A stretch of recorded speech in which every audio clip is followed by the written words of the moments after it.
So today in the lecture 3rd of current electricity, I am going to take the topics cell, electromotive force, terminal potential difference, internal resistance of a cell, grouping of cells. So let us start with the cell. You know that cell is a simple device to maintain steady current in an electric circuit. Basically, it has the two electrodes called positive and the negative dipped in electrolyte solution. So, cell maintains the current or the potential difference in any electric circuit.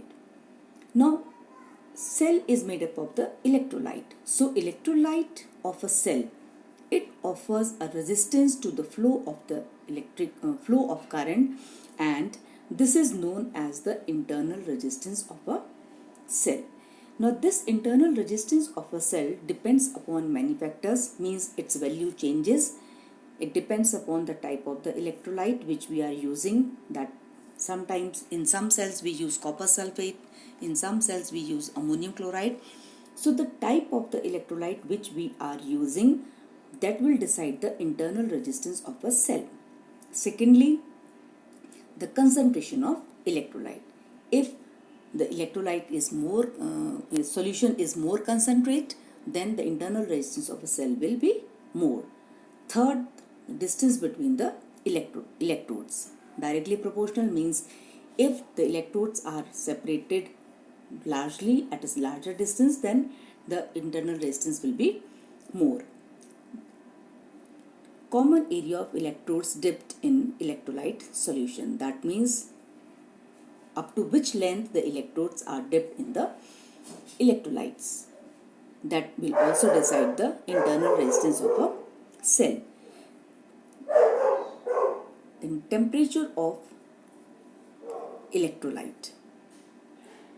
That is inversely proportional. If the temperature is more, then resistance will be less. If temperature is less, then resistance of a cell will be more. Now, electromotive force, it is a term related with the cell.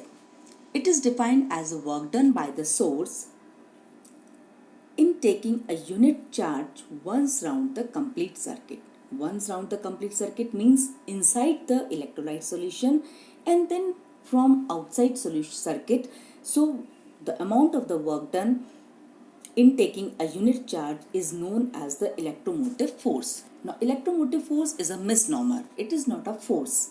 It is the work done.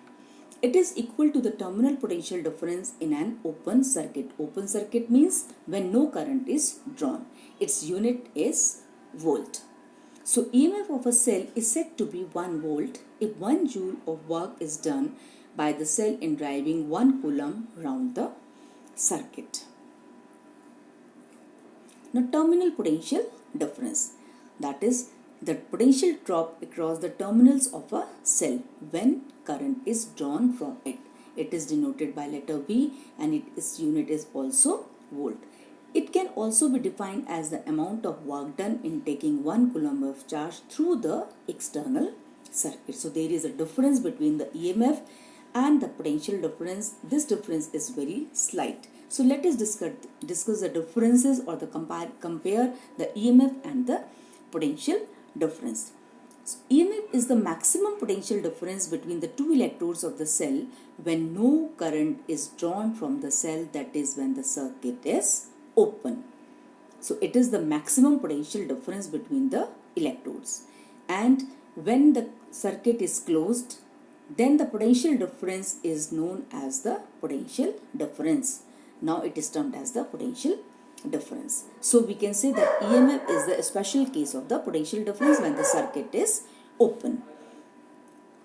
Second difference, it is independent of the resistance of the circuit, while potential difference is directly proportional to the resistance between the given points. EMF is used only for the source of EMF. EMF is only for the source of EMF, means whether it is a cell or the battery. And while potential difference, it is measured between any 2 points of the circuit. EMF is greater than the potential difference between any 2 points in a circuit, while potential difference is always less than the EMF of a circuit. But when the cell is being charged, in that case the potential difference is greater than the EMF. So usually we say that E is equal to V minus I R. This is the relation. But in the case when the cell is being charged, then this relation, instead of minus, there will come the plus sign. So for the EMF will be E is equal to V plus, there is a mistake. It is V is equal to E minus IR. So when the cell is being charged, then the potential difference is greater, so sign will be plus. So in that case V is equal to E plus IR, and when the cell is used as a source, then V is equal to E minus IR.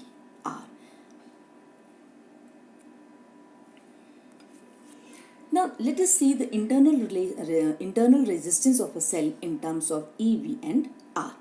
Now by the definition of the electric force, E is equal to the total work done in moving a charge in a complete circuit. In a complete circuit means it is moving across the external resistance and it is moving across the internal resistance. So we can say that E is equal to V plus V. This is according to the definition of the EMF.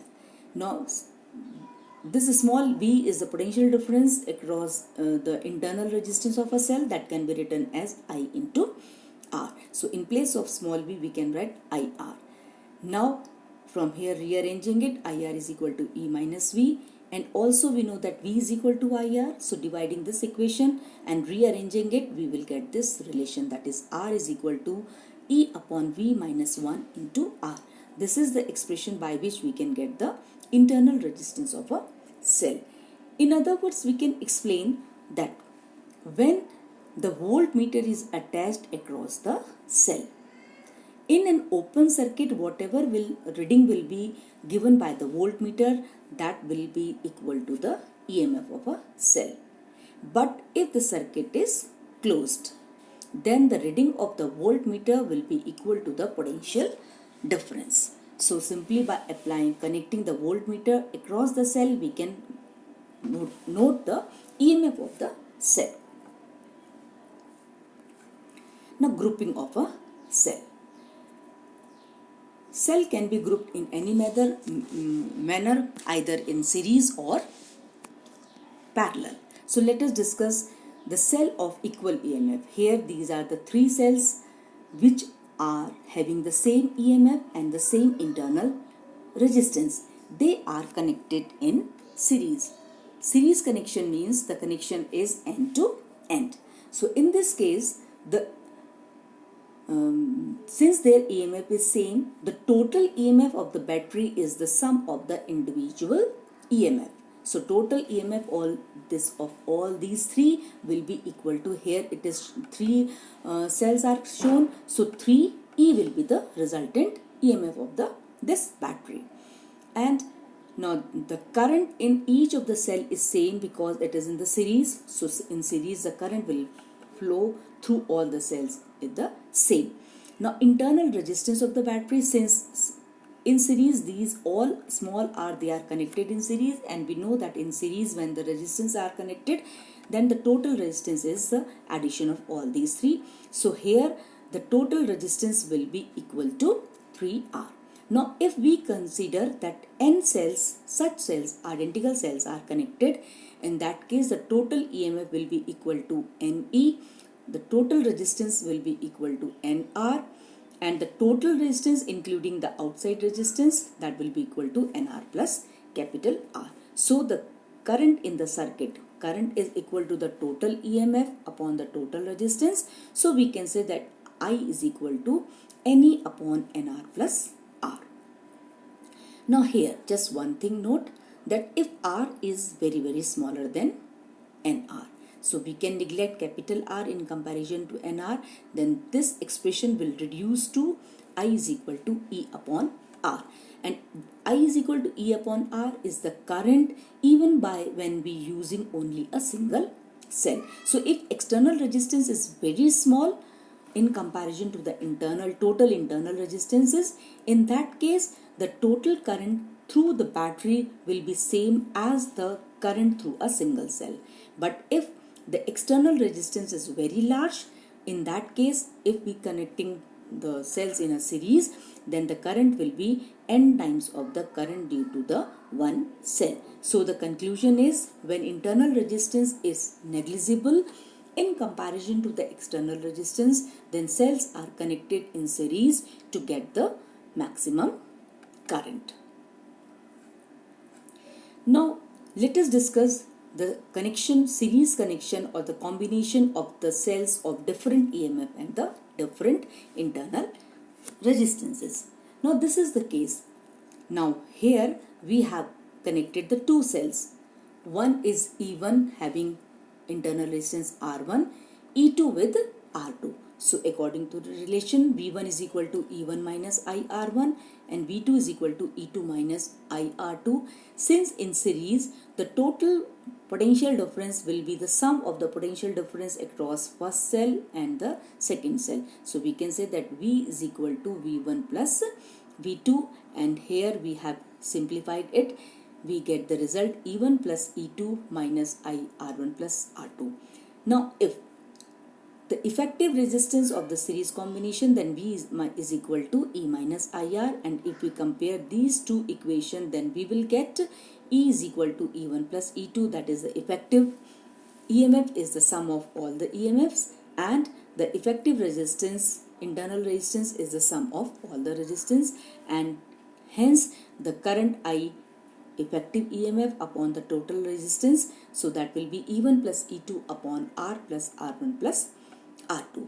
In case the cells are connected in series, now this is the case when the cells are connected in a series in a proper manner. But if the cells are connected like this, that is they opposite to each other, in that case the resultant EMF E will be equal to E1 minus E2. But the internal this effective resistance R will be R1 plus R2 only. So the current will be equal to E1 minus E2 upon R plus R1 plus R2. So this is a very important point to understand or to remember. Now cells of equal and internal resistances in parallel. Now this if we combine the cells like this, then this is known as the parallel combination. In this case, the EMF of the battery is same as that of the single cell, means the resultant EMF will be equal to only E, and current in the external circuit is divided equally among the cells. That is, this is the current which is going in this direction, so this will divide I1, I2, I3. So this I will divide into 3 branches, and since internal resistance small r, they are connected in parallel to each other. So now we will remember the formula for the parallel combination of the resistances. So the total EMF of the battery will be equal to E, and the total internal resistance will be equal to R upon N if N cells are connected. And in that case, the total resistance will be equal to R upon N plus R, and hence the total current effective EMF upon the total resistance, that is equal to NE upon NR plus R. Now again, there may be the two cases. If external resistance is very small, then I will be equal to NE upon R, and if external resistance is very large, then I is equal to E upon R. So the conclusion we can draw the conclusion that if external resistance is negligible in comparison to the internal resistance, then the cell is connected in parallel to get the maximum current. That means if external resistance is negligible, then we should connect the cells in parallel. But if external resistance is very large, then we should connect the cells in series to get the maximum current. Now again, if we are connecting the cells of different EMF and different internal resistances, the result will be like this. This is the combination of the two cells. So I is equal to I1 plus I2, and V is equal to E1 minus I1R and V is equal to E2 minus I2R2. Why V? Because why V in both the cases? Because these two they are connected in parallel to each other. So potential difference across both the cells will be same. So V is equal to E1 minus I1R1 and V2 is equal to V is equal to E2 minus I2R2. So from here we can get I1 and value of I2, and as we can, because I is equal to I1 plus I2, so by adding these two we get this result. Rearranging, we will get this result, and then again by comparing with E is equal to V is equal to E minus IR, we can get the effective EMF and the effective resistance. So effective EMF is equal to E1 R2 plus E2 R1 upon R1 plus R2, and effective internal resistance will be R1 R2 upon R1 plus R2. These formulas are very important to remember. Now we can also have the mixed combination. Mixed combination means there may be the parallel and the series both. So now let us consider the mixed combination like this. That is, M cells, they are connected in series. So when they are connected in M cells M cells are in series, so total EMF will be equal to ME, and the total resistance of this single line will be MR. Now these